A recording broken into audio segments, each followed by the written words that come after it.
God aften og velkommen til SC News. Lørdag aften, kort før midnat i den engelske by Harlow i Essex, på gågaden blev en 40-årig polsk mand overfaldet af en stor gruppe teenager. De går til angreb på den 40-årige mand, som sidder på en bænk, udelukkende af den grund, at han snakker polsk. Manden bliver senere kørt på hospitalet og dør kort efter.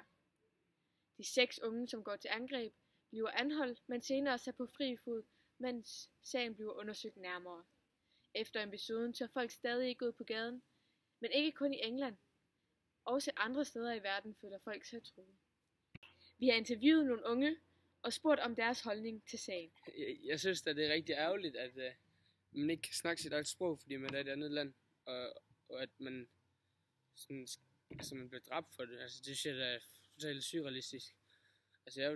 Altså, nu vil jeg da slet ikke turde at kunne rende rundt i et andet land og snakke mit eget sprog, fordi at der er nogen, der dræber mig, fordi jeg snakker et andet sprog. Jeg synes, det er ærgerligt, at man ikke kan snakke sit eget sprog, bare fordi man er i et andet land.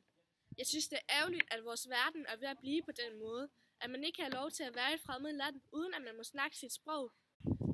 Jeg ville være lidt bange for at gå på gågaden i et andet land, hvis jeg snakkede dansk.